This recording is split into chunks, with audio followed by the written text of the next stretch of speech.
students, let us see the last heading of the unit, contour integration. And certain real integrals can be evaluated easily, okay? Certain real integrals can be evaluated easily when the function is in complex function.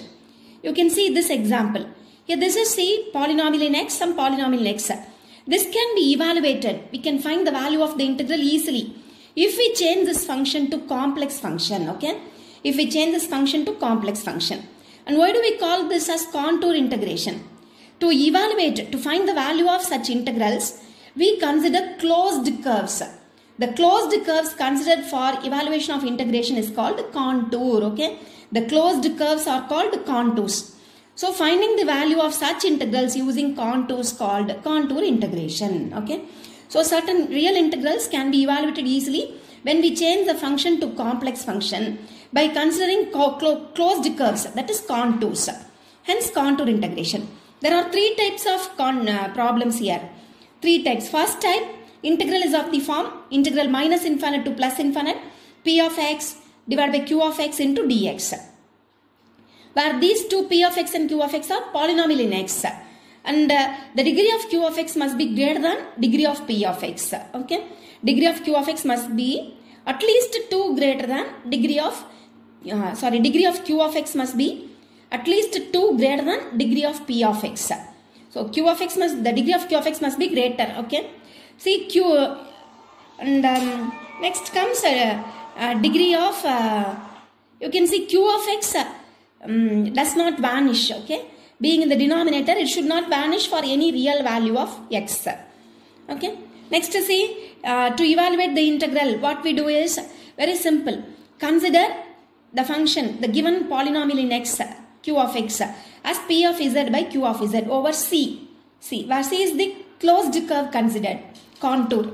What is c here? See here, c is, listen here, c denote the real axis. C is a closed curve consisting of the real axis. Real axis is x axis. Imaginary axis is y axis.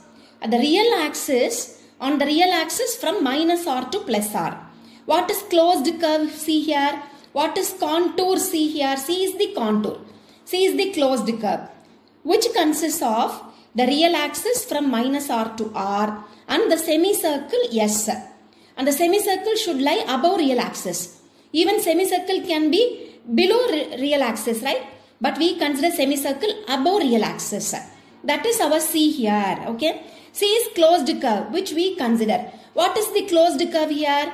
It is the on real axis from minus r to plus r and the curve which lies above the real axis. And the name of the curve is given as capital S. Okay, capital S is the name of the curve which lie above the real axis. So these two together is our closed contour here, closed curve here. Okay, so first you consider the given polynomial in terms of Z over C, where C is our assumption, which is closed curve consisting of real axis from minus r to r and semicircle S. Okay, and next we have to evaluate. Now it is function of Z dz over C, right? So which resembles our Cauchy residue theorem. So using Cauchy residue theorem, we should evaluate the integral. After finding the value of this integral, we will go for this integral from which we get answer. Okay. So before discussing more theory, listen here, let us see a problem. Let us see a problem of type 1. Three types of problem we have. Let us see a problem, type 1 problem. Okay. See, it is integral. Numerator p of x, denominator q of x. P of x degree is 2. Denominator q of x degree is 4. So numerator degree should be, denominator degree should be at least 2 greater than numerator. So it is possible to find the value of the integral using contour integration. Okay. First type problem. It is first type problem. Numerator p of x, denominator q of x. Okay. So integral over C. First we consider p of x as p of z, q of x as q of z, dx as dz, okay, over C. We leave limits, we consider C. This is our, we consider, okay. See, what does C denote? C is the contour. Contour means closed curve consisting of the real axis, not entire real axis, okay. on the real axis from minus r to plus r, and the closed curve and the curve which lie above the real axis, right? And the semicircle above the real axis, okay? The name of the semicircle is S. These two together constitute our curve C, okay? Now it is very easy. The rest of the steps are very easy. See, integral over C. This we should evaluate this integral by Cauchy residue theorem. How will we do Cauchy residue theorem? Consider f of z. See, what are the singular points? Do it in rough work. See, what are the singular points? So these 4 singular points we have. All the 4 singular points are simple poles. We should test whether it lie inside C or outside C. Since we do not know the curve in terms of, we know mod z equal to r, okay? But here we easily test. We easily test by substituting, see, 0, IA denote, what is the meaning of IA? See, IA is 0 plus IA. How will we mark this in graph? Real part, comma, imaginary part. Similarly, what is minus IA? 0 minus IA. Real part, comma, imaginary part. So this is how we mark the points, okay? 0, comma A, 0, comma B, 0, comma minus A, 0, comma minus B. And you may think, I have marked both points here and inside the curve, right? And you should know clearly, listen here, the points, what are all the points we mark? What are all the points we mark here, right?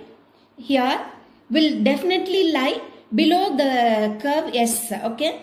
So that much big curve S is. So listen here, that much big curve our S is. All the points what we mark here will definitely lie inside the curve, okay? So 0, comma A, 0, comma B, they lie inside the curve. These two lies outside the curve, okay? Because this is our curve. This is our curve. So we should, listen here, usually we test using mod z equal to r. But here we use this method, okay? We use this method.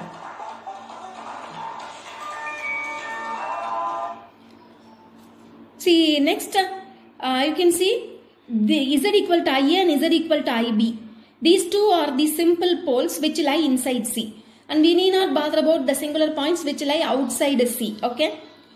Let us find residue of the function at z equal to IA, which is limit z tend to IA, z minus IA into f of z. We know with simple pole, right? So formula is simple. We write f of z, and you should know the term what we write here should get cancelled. So in such a way we write z square plus a square. I have written here in the rough work, okay? So z equal to IA, z equal to minus IA. These two are roots. Z minus IA, Z plus IA are factors.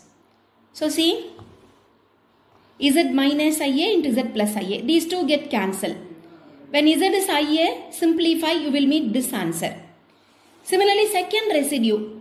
What is residue of the function when Z equal to IB? And the similar way we find. Now we know by Cauchy residue theorem, the value of this integral, right? Our first integral.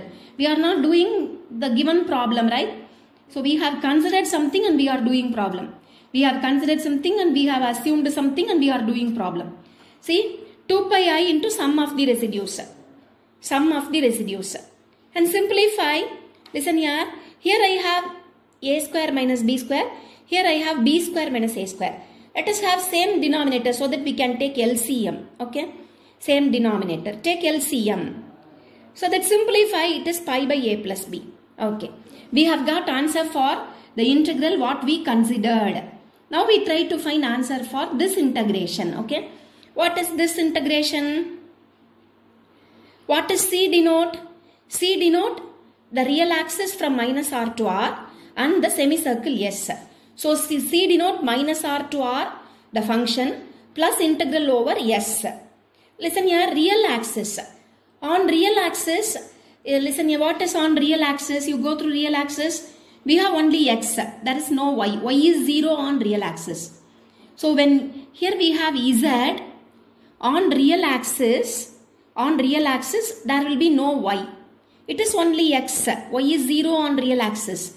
So instead of x plus iy whole square, I can write x square. Okay, x square.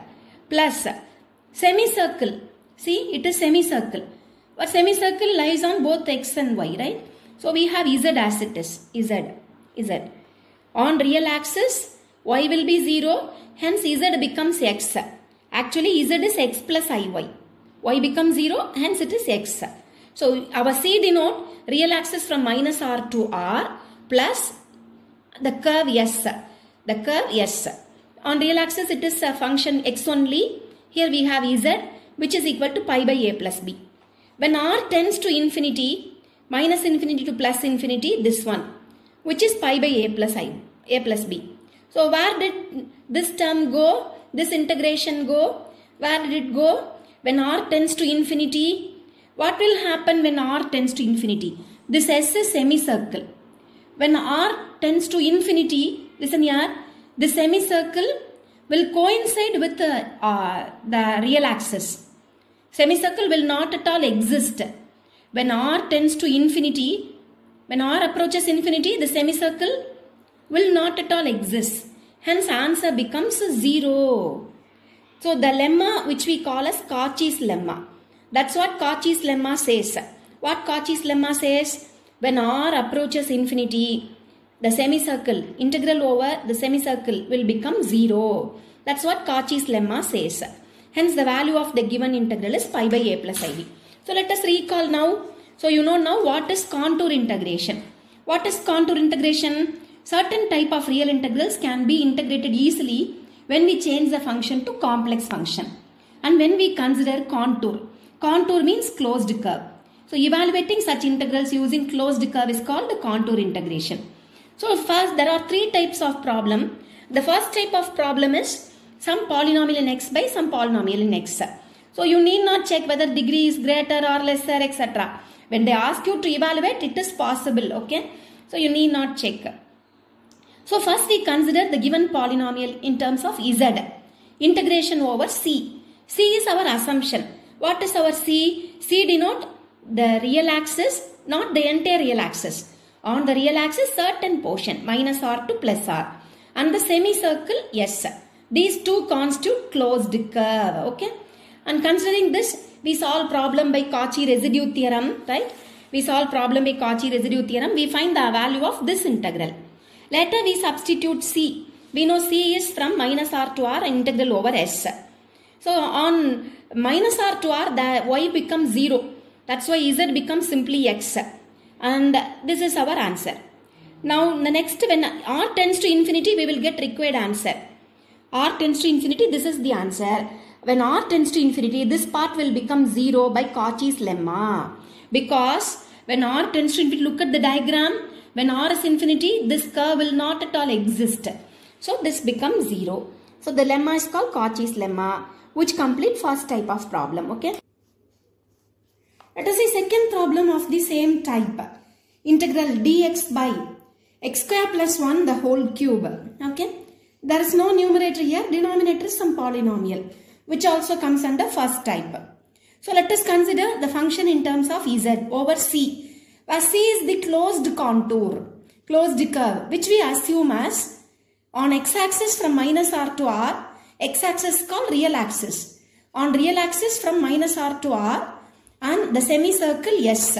The name of the semicircle is S. Okay. S.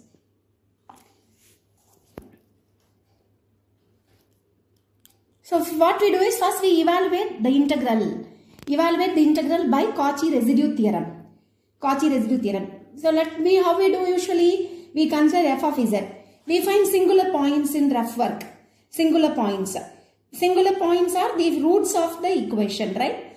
When we know roots, you can get factors by bringing the term this side. Okay. Z minus I, Z minus of minus I.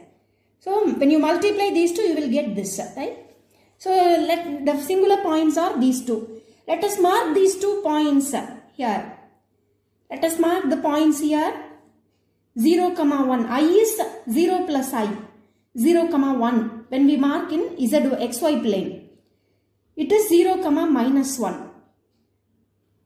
0, this z equal to minus I lies outside the curve and z equal to plus I lies inside the curve. I told you already, the points, what are all the points we mark in the upper half plane will lie definitely inside the curve, okay. So that much very big curve we consider, okay. It is very big curve which will include all the points which we mark in the upper half plane, okay. So z equal to I is a singular point which is also, it is pole of order 3, right. Z equal to I is a pole of order 3. We have 3 here, cube. Pole of order 3 which lie inside C. So find residue of f of z. 1 by m minus 1 factorial. 3 minus 1 factorial. Limit z tend to I. D power m minus 1. That is 3 minus 1. 2 by dz square. Z minus I. Z minus a. The whole cube. Whole power m. Into f of z.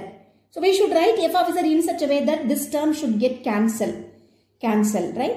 Write f of z in such a way.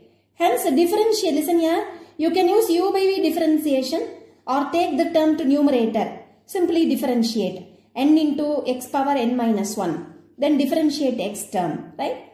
That is x term is z plus I. Okay.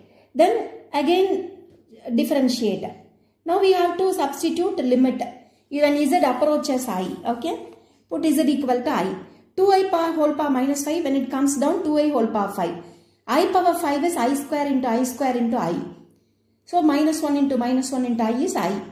So which is this answer. By Cauchy residue theorem, the value of the integral is this one. We know C denote the real axis from minus R to R and the semicircle S. Hence the C become minus R to R, semicircle S. When you write minus R to R on real axis, Z will become X. Okay. Because there is no Y. Y is 0 on real axis. Z is equal to X on real axis. Z is X plus IY. On real axis it is X. Because on real axis Y is 0. Okay. And hence when R tends to infinity, we get required answer. And this will become 0 by Cauchy's lemma.